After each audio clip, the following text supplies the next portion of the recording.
Hello, everybody. You're listening to the Big Chill Podcast. This is episode 748, Liverpool, Wrexham, and Sanders.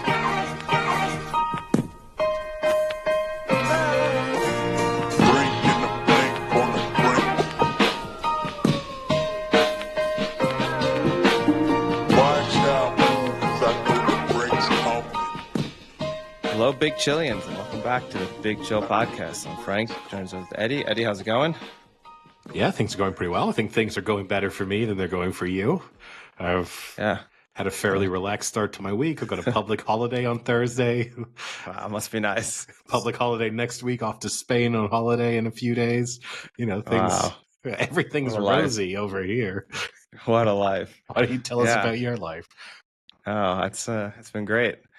Yeah, nice Saturday. Had to get up at 2 a.m. to drive to an airport to catch a 5:30 flight. And then since then, I've pretty much been up and packing for the last 4 days. Packed an entire lab, 95 boxes. That was fun. Got everything shipped out yesterday, and now just closing up shop here and trying to get the hell out. It's been fun. Hopping on a plane on Thursday to go up for 1 day to make sure everything gets shipped and then coming right back down. So, it's been fun. Well, if you think things are going badly for you, at least you didn't have someone talk about your date on a podcast that ended up being, had listeners in 92 countries for the last episode with Rudy Gestad. And that date no-showed Vasilis. So. Oh, man. Yeah. He's getting it all aired out on public. Yeah. Public access the good news is he doesn't listen, so he has no idea this is going on. But she listens, and that's why she bailed. She heard what a loser he was when he wasn't sure if it was a date or not. She was like, it was never a date. So how did he take it? Wait. So was he just like waiting at his own restaurant at a table for two by himself? Being like, no, she's going to show. For lunch and dinner service? No, I think he just texted her and she never responded on the day. So no, he wasn't like stood up, but he was... Well, he was ghosted. He was ghosted. Better? I think it's almost worse because he knows he will eventually see her because she does go to a bar that we all go to. So he will see her at some point within the next 2 weeks. And I would almost rather just have the stand up and then maybe you come up with a better excuse. It's hard to have a good excuse for just ignoring someone's text messages for an extended period of time. You could at least try and pull the I didn't show up to the restaurant because I got hit by a taxi. It could have maybe pulled that one off. Do we know something's not wrong? We don't actually. This is true. We could be this super, mean podcast right now. Oh, like that guy from Barstool who made all those jokes about that girl who then showed up dead. That could be. We could be Barstool 2.0. Yeah. Oh God. Or Vasilis could turn up dead. Well, or Vasilis could have murdered her. That's merging podcasts. Oh, then we get to be the serial. He'll be our Adnan. Yep. He'll be Vasilis Saropoulos. Vasnon. Yeah, that'll be the cult that he starts in prison. So no Vasilis updates to report other than that. But feedback from the podcast, as I've shared with you, largely positive, which was good. I think it's always risky. It was one of our more confrontational interviews we've probably ever had. Usually we're, pretty relaxed and not really taking on anything of newsworthy in terms of the interviews that we have. So it was nice that the feedback has been good. Well, I think one of us was a little more confrontational than the other.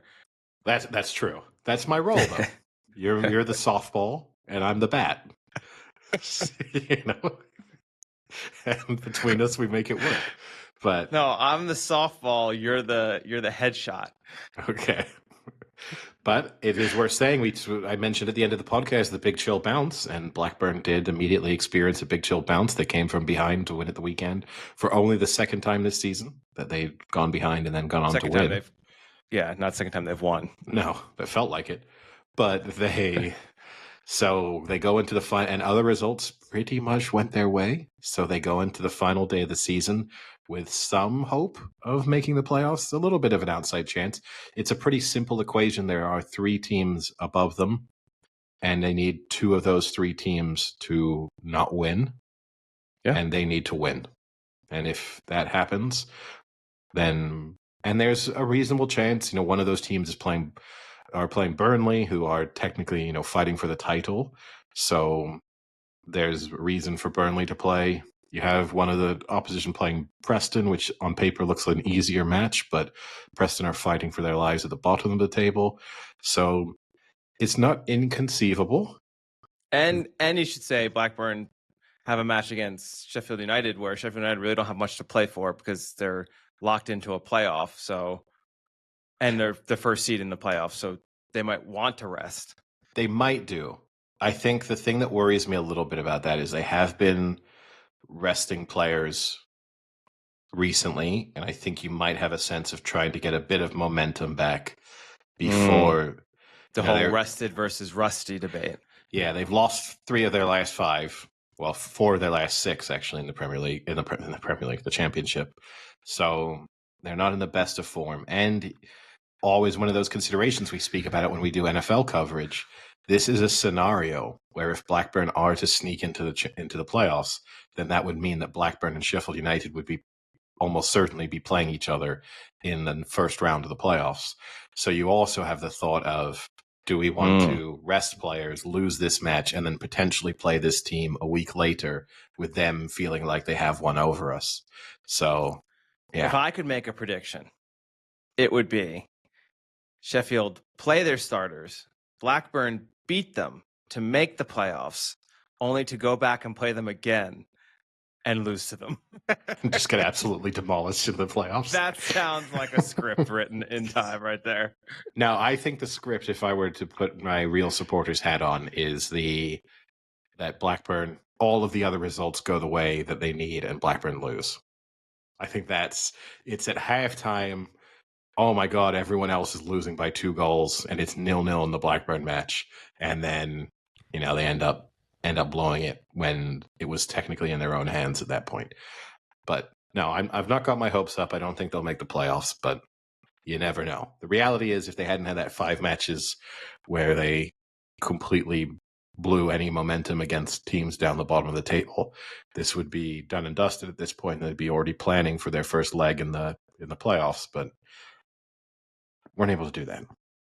In other footballing news updates, Liverpool officially Premier League champions. So we can, it's been a foregone conclusion for several weeks, and it is now mathematically confirmed. So congratulations to Liverpool and Arne Slot and Jurgen Klopp, I guess. I don't know who's taking the more credit for them winning the Premier League, but good for them. I mean, that was one of the I had a few talking points on this. One was, do you remember that time that you said City will inevitably just win another Premier League? If you dropped the ball on that one. Oh, sorry. Some of my predictions, I'm not always right. If I were, life would be a lot easier. You seemed pretty confident on that one for a good 4 months. Yeah, well, that confidence has been well placed in previous seasons. So, the other one, or talking point for this, was exactly what you said. How does this look for Klopp's legacy? Is this, look at the team I built, they're still winning? Or is this, see, anybody can win with a team like this? Yeah, I think it's a mixture.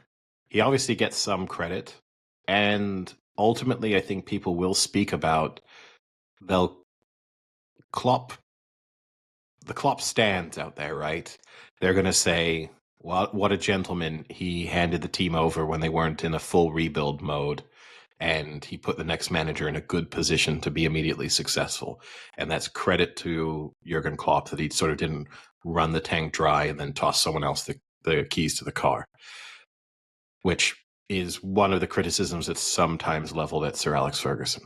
So, you could say that. I think the reality is he deep down didn't feel like this Liverpool team was that close to winning another Premier League title, that City and Arsenal were ahead of them, that there were major contractual, doubts hanging over important players within the squad.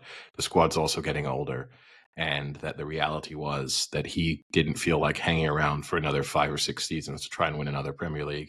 But if you told him, hey, 85 points might do it next year, he probably would have said, I'll stick around for 12 more months and then take the Red Bull gig. So I think he deserves credit, but I don't think this was a master plan, that he thought that Slot had a really good job ready to go this following season. And it's just been the sort of perfect storm for Slot in terms of key players performing extremely well, even at a fairly advanced age, and City and Arsenal being off the boil for large parts of the season. So they kind of both deserve credit. I think Slot deserves, I think it's not, half a title to Jurgen Klopp. I think this is really Slot's title, and they got lucky, and I don't think they'll win the Premier League next season. I'll say it now. I don't think they'll defend. Here we go. I'm not saying who I think. I want to see the transfer window. I don't know who it is I think will pick, but it will not be Liverpool. Well, we'll have plenty of time to discuss that as the Premier League season winds down and then the off-season begins. I have another prediction that you've dropped the ball on, just kind of going through them. We, besides our Blackburn interview, we also had Brett Johnson on and discussed Ipswich, and Ipswich, nice rise up to the Premier League. Although they're going to I know where this is coming. Wrexham. For the last 3 years, you have been shitting on Wrexham and how they will never go this far and that far. Well, and I'll never see the day when Wrexham plays Blackburn in the Championship. Well, I don't think I said that. Barring a miracle, you're going to see that next year. Oh no, this is where I was right. You think I'm wrong, and I've got you right where I want you. Because now Blackburn, my dad said that to me because my uncle is a Wrexham supporter. I think that's come up at different times on the podcast. And I was on the phone with my dad on Sunday because it was my dad's birthday. And he said, "Nice call, asshole." That's how he picks up the phone every time I call him. No, I meant not the actual call. I meant his prediction. I understand. But he said, "Oh, well, you get to watch your team play your uncle's team next season." And I said, "Hey, hold your horses, because this could still end with Blackburn in the Premier League and avoiding playing Wrexham." No, I mean, good for them. And look, I think part of the feedback and the response to the interview we had with Rudy Gestede was that there were times in that interview where he maybe there's a lack of ambition when you hear Blackburn leadership speak. That he wouldn't really come out and say the end goal, the desired outcome is Blackburn back in the Premier League, and we want to do everything we can to get there. There was even a moment in our interview where he said, we don't want to get promoted too soon, which is a pretty stunning statement, I think.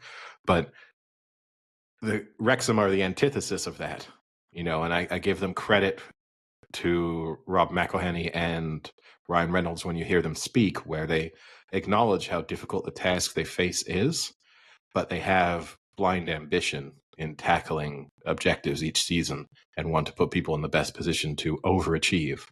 And, they do so without creating like a rod for their own back or an impossible task for the people who work for them.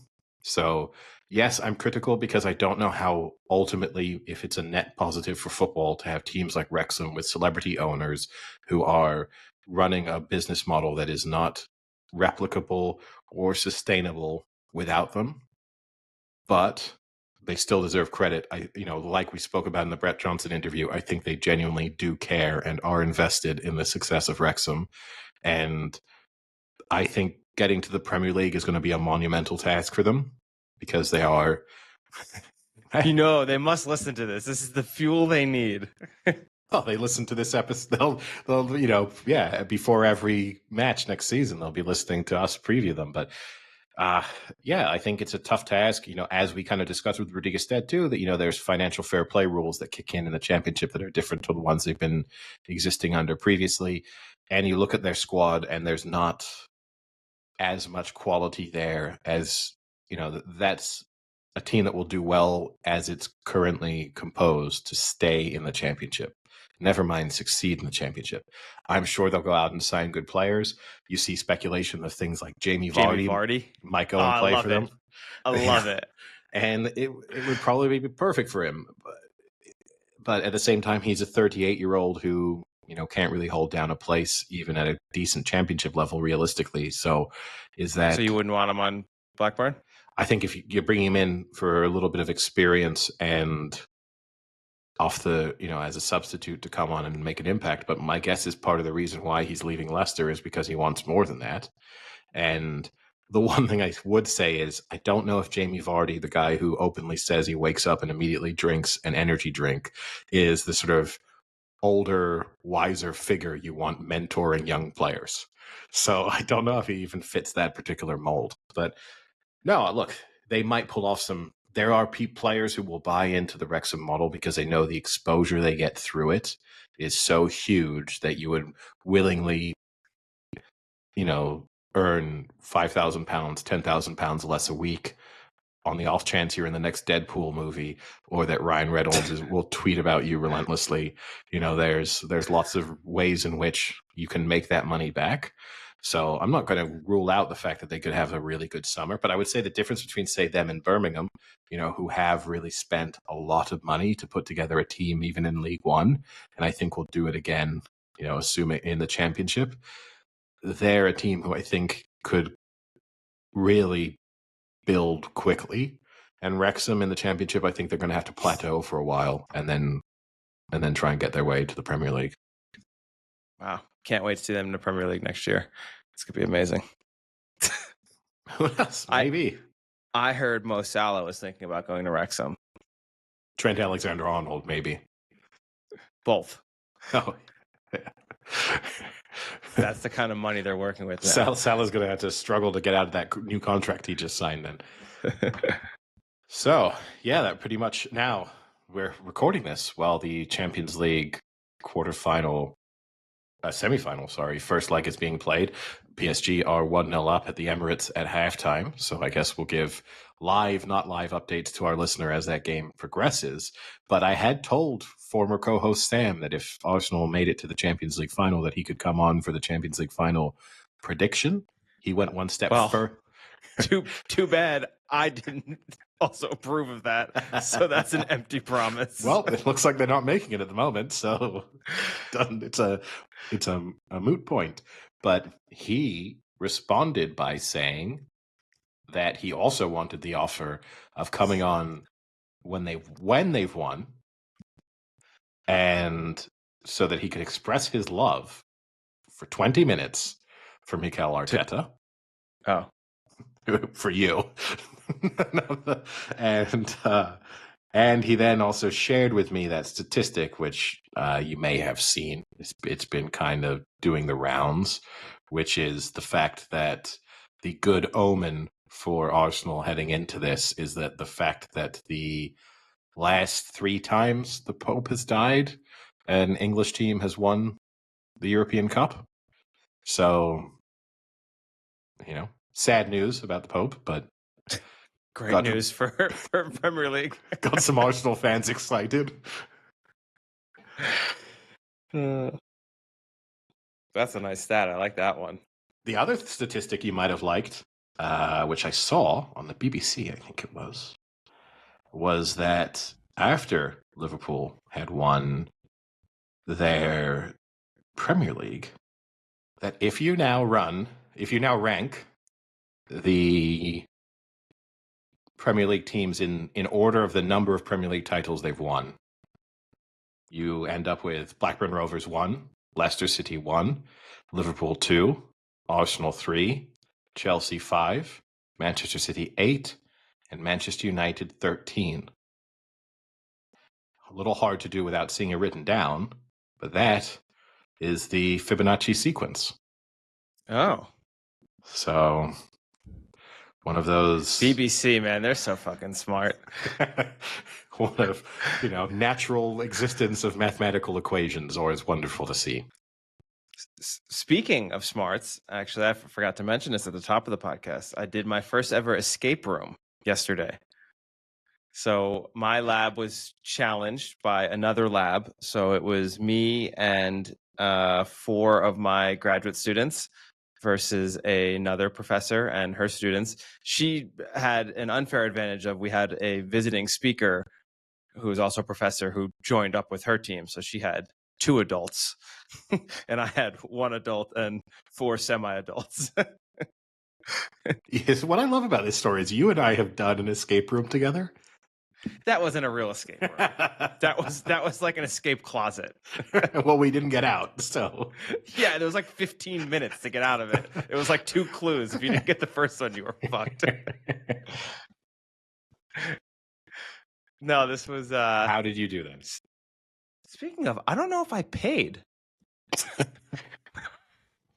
I paid for the escape. That's the reward for escaping. Yeah, so we escaped. We did not beat the other team. So it was 2 different rooms. So a little difficult to compare, but they were the same difficulty. Okay. So 1 hour you have to escape. They escaped in 38 minutes. We escaped in 44 minutes. 38 feels fast. Yeah. What were the themes of the rooms? Oh, you would have loved it. The first one was zombies. And Pass. I said, I don't fuck with zombies. That was my exact The second quote. one was what? A Wild West theme? The second one was Wild West. Oh, boy, I would have solved that. I would have gone one or two ways. Either I would have solved it instantaneously just because of my familiarity with the setting, or I would have said, do you know what? I never want to leave. We're not solving any clues. Just lock me in here. Yeah, it was fun. None of us had ever done like a real one before. So it took us a while to get going. So the first clue took us a decent amount of time. But after the first clue, we kind of understood that basically you kind of just walk around the room and inspect every single little thing and start, like, if something seems out of place or weird, kind of just like saying it out loud so everyone is on the same page. And then those kind of things come up as you go. That helped us out a lot. Yeah, it's like doing a crossword. You kind of, to be good at it, you need to know sort of how it works and to be able to pick up on the sort of sequences that they are likely to use. Like if you're an escape room person, it's obviously a lot easier to then go in and do one. Yeah. Now, speaking of escapes, for a while, and popes or religion, though this weekend we obviously spoke a little bit up. The last episode we spoke about the NFL draft, and we had Shedeur Sanders, who was stuck in purgatory for several rounds, and finally draft purgatory. Yeah, finally managed to figure out his escape, landing up with the Cleveland Browns, a destination he had been expected to get to several rounds earlier. It's like 6. I think the interesting thing is just the debate it has sparked as to why has he dropped? Was this racially motivated? Is the NFL racist? Did the Cleveland Browns did the owner make the selection because the reaction within the draft room was not particularly positive? Like a whole lot of speculation about every aspect of it. And ultimately, I think it boils down to the fact that people were not just that convinced that Shedeur Sanders is that good. And so there weren't that many teams who needed a quarterback, and there were not that many teams who were willing to run the risk of having Shedeur Sanders as their backup quarterback. Yeah. So obviously I don't want to speak on behalf of race because, we're in a very different situation. But to me, I mean, obviously many people will point to, well, Cam Ward was the number 1 pick, right? So, how can this be racially driven? I think there is some pushback in the sense that they are 2 very different individuals in their personality. And Sanders is obviously, very confident person, outspoken, and that kind of plays into I think the racial discrimination cases that people are making. The only difference I'll push back on, because I guess one of the comparisons was like Joe Burrow. So Joe Burrow has a similar personality. He's very outgoing. He's smoking cigars every time they win a big game. And like, he was a high pick. No one had an issue with him doing it. The difference is he fucking wins. And not only does he win, he plays well when they win. Like, I watched almost every Colorado game the last 2 seasons, again, because of the whole Pac-10 thing. A lot of his stats are super inflated when they're down a few scores and all they do every play is throw the ball. Every play is a throw. Half of them are deep balls to like Hunter or Horn. So you're going to accumulate yards. You're going to accumulate things. If you just even look at those stats, they're not good. Like his QBR rating is not good. This is a guy who played in a very weak conference. Like the Big 12 and the Pac-10 are not the SEC. They're not the Big 10. You're playing in weaker conferences. His QBR last year was a 75.5. Compare that to Jackson Dart's was like a 90. Cam Ward's was like a 92. Like that's a significant difference. And that's last year when he was better. If you drop it to 2023, his QBR was 63. If that were an NFL QBR, that's at about 20, 25 in the NFL. You're a bottom 5, bottom 10 quarterback in the NFL with a QBR. And that's what he's putting up in college against weaker opponents than someone like Jackson Dart is putting up. So like, I think the media got carried away with the Sanders story. And I think as a result, fans and casual fans of college football were enthralled and thought that Sanders was much better than he was. I watched a lot of his games. He is not that good. I'll give you the great stat he has. His rushing statistics last year, 100 carries for minus 50 yards with 42 sacks. He's averaging like 5 sacks a game. It's not good. You don't want that. I don't think he's that great of a quarterback. I think he went probably where he should have went. Maybe a little lower, but I would have said he's a 4th or 5th round quarterback. So you're telling me 5 sacks a game isn't good? Not unless you're Daniel Jones. That's the kind of deep analytical football breakdown the listeners come for. But I'll give you some statistics for you. So this is Shedeur Sanders in his last year in college football. 13 games, 477 attempts, 353 completions, 74% completion rate, 4,134 passing yards, 37 touchdowns, 10 interceptions. I'm going to give you this other player, and you get to try and determine who it is. 662 attempts, 468 completions, 70.7 completion percentage, 4,779 yards, and 38 touchdowns with 9 interceptions. So you're pretty close. Like the touchdown to interception, it's 37-10 versus 38-9. There's slightly more attempts for player 2 because it's 662 to 477. But the completion percentage is similar. And you would say that the passing yards are kind of in line with the increase in attempts. So fundamentally, very similar statistical output. Who do you think player 2 is? Is this someone from this year in college, or is this like any year?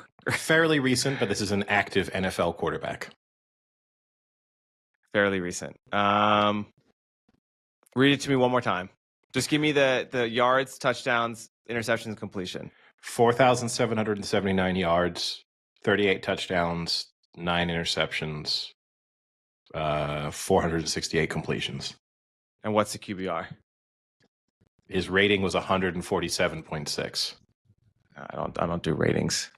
Well, it's college football, so I'll give you a further clue. 2018. That's the year I'm reading from. Oh, wow. Baker Mayfield. No. Close, though, in some aspects. That is Gardner Minshew. Nice. So you basically say that Shedeur Sanders has a final college year that's pretty much equivalent to Gardner Minshew, probably in terms of, he was at Washington State. So even in terms of quality of opponent, there's some parallels there where you're not sort of in the SEC or, really testing yourself against the best teams on a week in, week out basis. And like no one's up in arms about Gardner Minshew, who also has big personality, little too flashy maybe for some locations. And I'm not trying to say that there's no racial element that could play into some of this. I'm not simplifying the equation that much. But I do think we can end up in a situation where this is entirely football driven without needing, anything else. And I think it's really insulting to all the other players who were drafted ahead of him. That the only explanation for this is the fact that there must be a racial component, and nothing else makes sense. I think it's then insulting even to, you have like Ewers or Howard who were drafted after him who have objectively better college careers and who people have very little faith in making the leap from college to the NFL. And they're probably right. But those are examples of two white quarterbacks with pretty outstanding collegiate careers who people are skeptical can make that transition. So, it's not a purely racial thing for people to say, I don't know if he'll be able to do what he did in college in the NFL. So, and I do get someone saying that Sanders comes with a level, there's a circus around him that no other rookie quarterback is going to have based on who his dad is. And that's not his fault, but it does mean that maybe that's not who you want as a backup quarterback. The Cleveland Browns might be able to mitigate this from the fact that he's at worst, or at best, I suppose, the second most controversial figure in their quarterback room. And they also have, what is it, 6 quarterbacks at the moment. So, we won't even know what's going on there. So, that does slightly mitigate the complications for them. I mean, the Dylan Gabriel pick, multiple rounds before Sanders, it's just crazy. I guess we'll see. Talking of crazy from the NFL draft, the Mr. Irrelevant, which always gets a little bit of interest as the last pick in the draft. It's become, I think it gets even more attention now that Brock Purdy, went from Mr. Irrelevant to a Super Bowl, starting quarterback. This year, the New England Patriots had the final pick in the draft. Did you see what their social media team came up with? No, I did not. So they drafted Kobe Minor with the last pick of the draft. And their original post was A minor as the pick that they threw out, as the tweet that they put out with a picture of Kobe Minor, which they deleted shortly afterwards once it got a lot of comments from people questioning whether or not this was a smart move and a good reference to be using it as an NFL team. Wow. I thought you were going to go with a really crude joke there. Let's just to clear things up. I'm not a part of the New England Patriots social media team. I know. I thought this was all going to be a setup. No. I went to the urologist last week. No, that was real. Speaking of social media, a little bit late on this one, but I did see a Live Golf, your favorite topic. Oh boy. They asked all of their players at the tournament they had this weekend. One of the things they asked them on the back of the Masters was what lead? There's always one of the popular questions is how close would you have to be to start from the green at Augusta in order to win? Or if you started on the green, do you think you could win the Masters? This one was what lead would the average golfer have to have on Sunday at Augusta in order to win the Masters? What would your answer to that be? How many shots in front would I need to put you in order for you to feel you were the favorite to win the tournament? I'm confused. Are we saying like me as in I'm an amateur at my level? You're you. And I'm not a professional golfer. No. Okay. I'm saying you're you.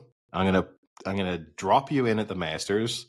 Or we could pick any major, I suppose, for this thought experiment. And I'm going to put you 100 shots in the lead. Do you win? Answer yes. Probably yes. So how low do we get before you don't think you're favorite?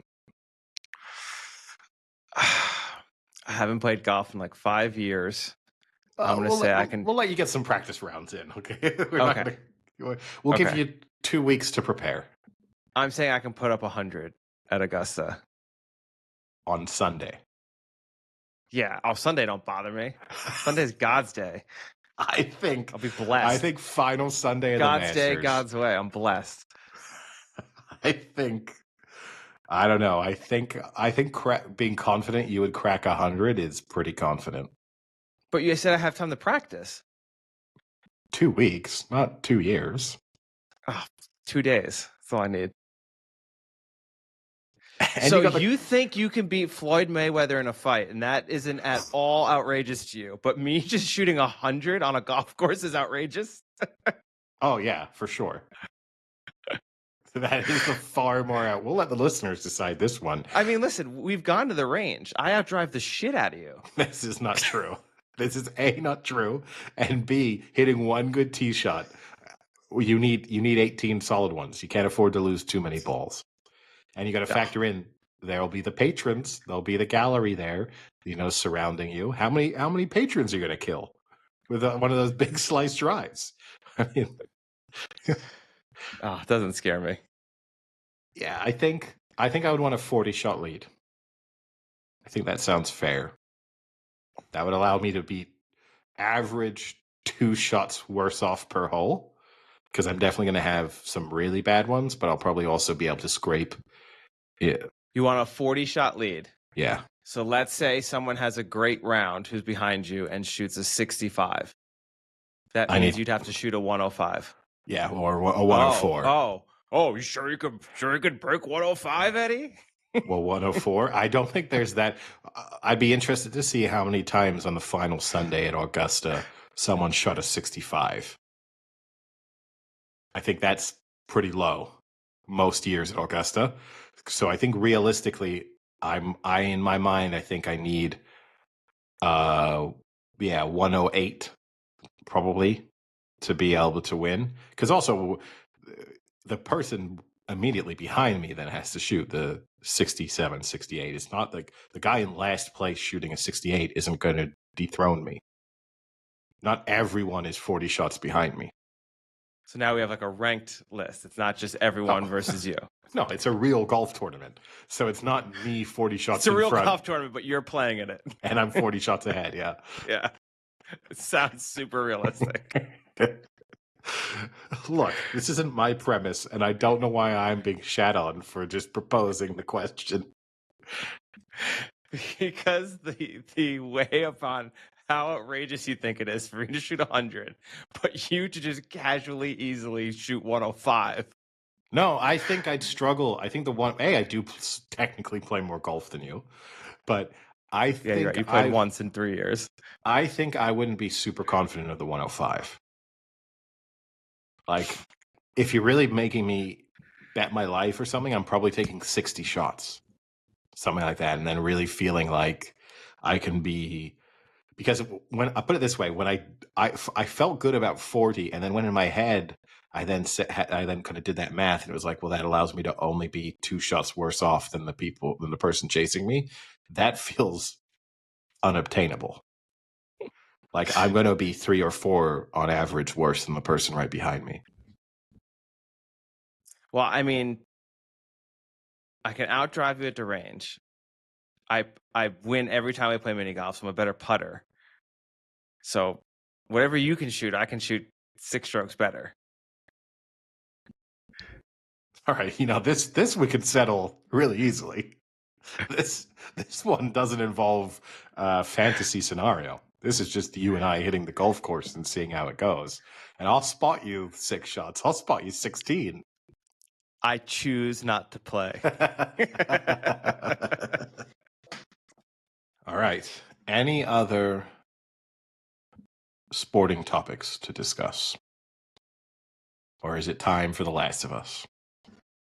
Oh, the only issue is I haven't watched the newest episode of The Last of Us, which is episode 3. You gave me shit. And here you are sitting on an episode for 2 days. Per day. Yeah, so unfortunately, I haven't watched it. We can discuss the episode 2, which I think is the big reveal. Or just season 2 so far, kind of holistic reviews. Yeah. Well, I mean, I think episode 2 in particular, for me, an amazing episode of television. I mean, like probably one of the best episodes of any show I've watched in recent memory. Well done, well executed. I kind of knew what was coming, but I wasn't completely blind to that big spoiler. But I wasn't fully aware like it was going to happen then and now and that kind of thing. So it kind of hit. I will say, for me, that episode was almost a little too much.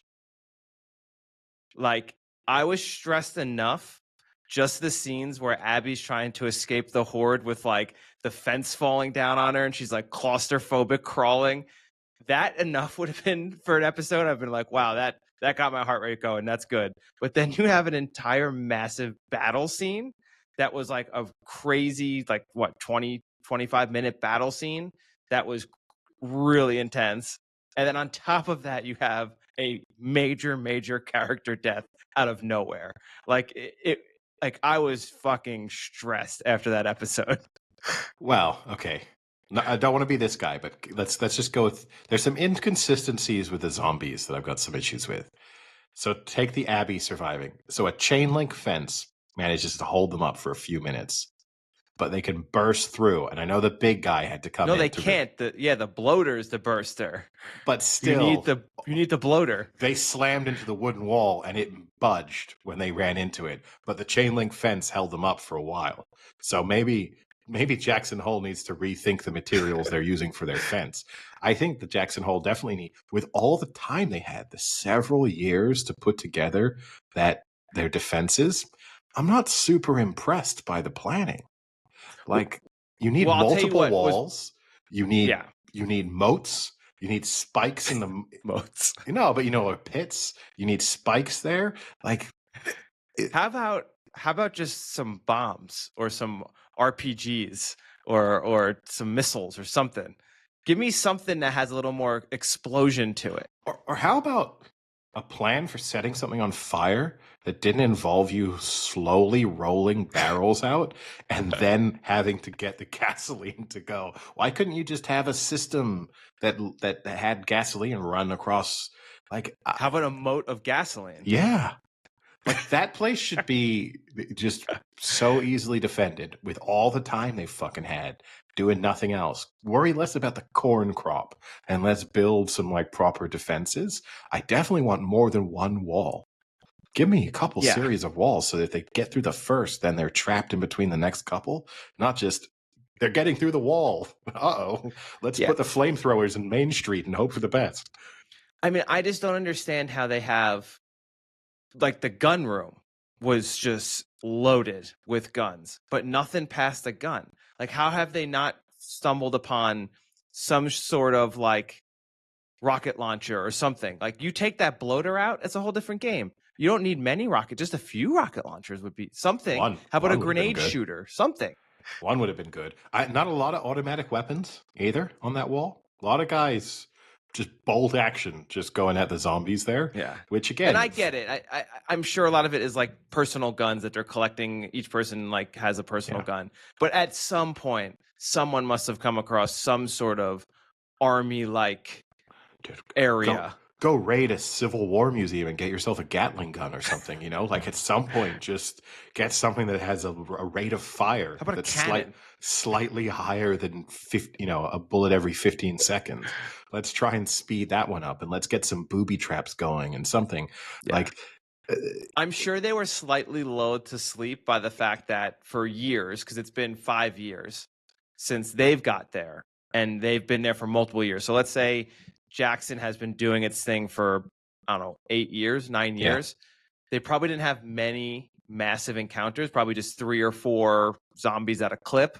So they're not thinking that there's literally a million just sitting under other dead bodies just waiting, which this is my bigger nit to pick, which again, it's like, I thought this episode was phenomenal. So I'm just kind of playing devil's advocate here. does this mean that the infected are like getting to this area and then being like, all right, time to burrow? And then just like over time, you just have hundreds of zombies burrowing into this hole, just waiting for the time. Like, is it they get a call and they're like, hey guys, come on, time to burrow. Let's go. Like, this had to accumulate for years. And they're not doing anything. They're burrowing. Yeah, no, it doesn't make a lot of sense why there were thousands of them just under the tundra. And Yeah. And also, if there was going to be any logic behind it, they should have then emerged in the summer or something, that they'd be unfrozen, and then here they come. But they come. Well, they emerged because that idiot Abby had to step on them. No, sure, but you still see what I mean. Like, they should have been more visible in the midst of winter and a big storm than they had been. You'd think all of these patrols would have gone, hey, what about those? Like, she saw it and was like, uh-oh, that's a zombie there. You think one of the patrols would have gone, that looks suspiciously like a bunch of zombies. They did say that in the beginning. They say that like they had found that there was some like hiding under others. Yeah. They say it in the beginning. But they're not that concerned. But not like an ocean of them. Which, look, I think that's part of my kind of thing about the universe is how quickly, and it's reflected in the attitude of a lot of the characters, is sort of like, how quickly did they forget about how dangerous and awful the world is? And maybe that's really what would happen. We kind of saw it a little bit in the pandemic ourselves, and just how it like didn't take a long time for people to be like, come on, let's get back out there. So, but you have a combination of murderous zombies and murderous raiding gangs, and they're pretty sort of lax about their approach to most things. I don't know. It's kind of strange to me. Yeah, and my question too is, how many zombies are there and how many more are left? I don't know. Because they can't breed, right? So. Or can they? So. Episode 4. Because. You've had the Bill and Frank flashback. What was the zombie movie, the zombie TV show still going? It started outside Atlanta. The big one, the super popular one. Oh, Walking Dead? The Walking Dead. In that, supposedly, like 1.5 million people were left post-apocalypse. So that's basically 8 billion zombies. So, that's a lot to kill. But yeah, I'm enjoying it. I'm hesitant to come out with this take two, because there's a lot of hatred for Bella Ramsey that she doesn't deserve, and comments on her physical appearance and lots of other aspects of who she is. But I'm not sure she's a great actress, and it's an issue when she now is going to have to completely carry the show almost single-handedly. And a lot of this show, on the basis of how the video game is like long, fairly quiet moments where maybe you need a lot of facial expression and need to be able to convey things. And I don't think that's Bella Ramsey's strength. No comment there. I'm just saying I don't think that's Bella Ramsey's strength. I think that gets reflected a little bit in episode 3 when you get there. This is not a spoiler, but there's long periods of just moving through places, and she's just sort of emotionless for the most part. And yeah, I don't know. I don't know. Yeah. We'll see. I mean, this is the only downside about not being able to binge shows, is you kind of speculate like how the season's going to be, because the second game is going to be 2 seasons. And right now it feels like they're flying through this season, and maybe they're not. Maybe this is how quick it needs to be. But for me, I think it would have been better for the character, for Bella Ramsey, to kind of do a little more, like the turn from her hating Joel in episode 1 and like not wanting to talk to him, and then episode 2 it goes to like no, I still like Joel, we just have a complicated relationship, and then boom, 40 minutes later she's like crying over his death. It felt a little quick in that. It would have been nice to see a little more progression of like, I'm mad at you, but I do still love you, like that kind of thing. Like that felt a little quick to me. Like that should have been, it just should have been 2 episodes. Like it was too much for 1 episode. The It was tough a thing, great right, episode, is but it was too much. in the video game, he dies 10 minutes into the video game. Yeah. So if they do want to use the video game as the rough outline for the progression of the TV show, then they couldn't really have him hang around for too long, because that would have really messed up the sequence of the game. Now, you can be critical of the game itself for having taken that decision, or for the decision of the TV show to really be so closely structured. For the most part, I know there's some differences, and a lot of the video game nerds are very upset with the TV show for a number of reasons. Which is so annoying. Like, if you... Like, the video game is basically a movie. So they're not going to do the exact same thing, but just with real people. Like, they're going to have to make changes. Like, otherwise, just watch the video game. You can go on YouTube and watch someone play through the video game, and it would be exactly what you want. Like, they're going to have to make some changes. I think the biggest issue is with how unlikable she is. And then in the video game, she's sort of in the bratty teenage period, but she's not. There's some redeeming characteristics, and in this, there kind of aren't. Yeah, which I think, again, that 1 extra episode would have been nice to see. Like, yeah, she is a bratty, annoying teenager, but she still is a good person or has feelings. Like, right now, like season 2, because I think the other problem is it's been such a long time since season 1. So now people forget what she was like in season 1, and they're just seeing her in season 2. And I mean, I did the same thing. I was like, man, she fucking sucks. Like, well, she kind of does. She's annoying, but she was better in season 1, and you're only literally seeing 1 episode of her, and maybe she was having a bad week, you know? Like, because let's hone in. So in episode 2, that's when they kind of go into that little barn or whatever to chase the zombie when they're out on patrol. Now, that's not in the video game, or they go out on patrol. Her, Dina, and a couple of the others. Oh yes, yes. That's episode 2, right? That's the beginning of episode 2. That's 1. Oh, that's episode 1. That's 1. Yeah. That's not in the video game. That's the construct of the TV show. So in that, there's a few issues that you can take away from this. She's highly irresponsible to a degree that makes absolutely no sense. She gets treated as if she's kind of some super fighter, which there's no justification for in reality, because the vast majority of people don't know she's immune. So the one thing that actually makes her sort of good as a zombie hunter is information that most people don't have. And then on top of it, too, really irresponsible about this friend who she's seemingly in love with, of like, hey, the 2 of us, let's go in and fight these zombies. I'm not too worried because I'm immune. You're not, but we'll be okay.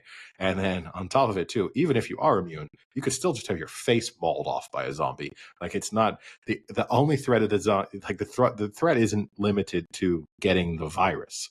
Like, there are other threats associated with the zombies. Yeah.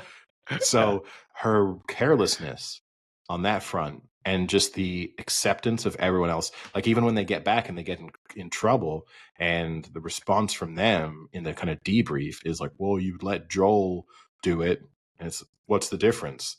And they're like, well, I guess there is no difference. It's like, yeah, I think there kind of is a difference.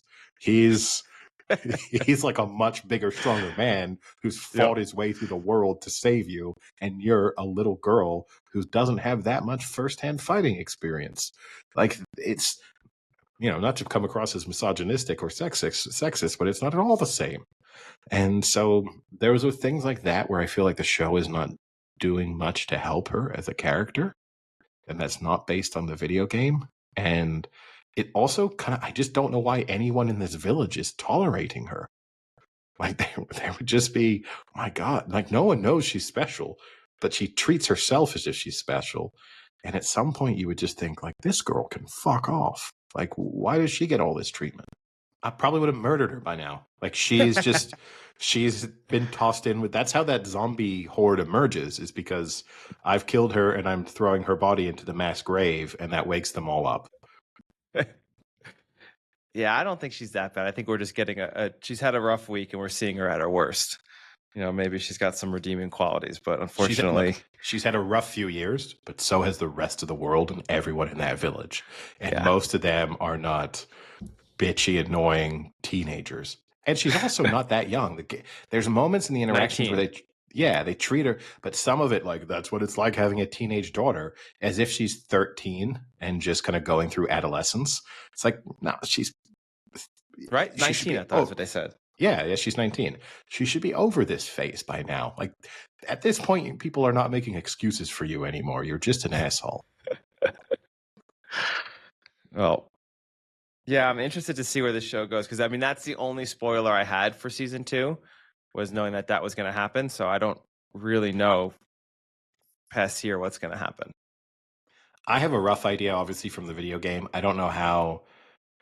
I've never really played the video game, but like from limited exposure to it, and have some sense of some other characters who die at certain points, but I don't know how true the game is going to be to their deaths and stuff. So, I feel like the really major plot points, they've done a pretty good job of trying to hit those at the right time, but everything else around that can kind of move a little bit, and certain characters are definitely taking a slightly more prominent role within the TV show than they are in the video game. But yeah, we'll see how it goes.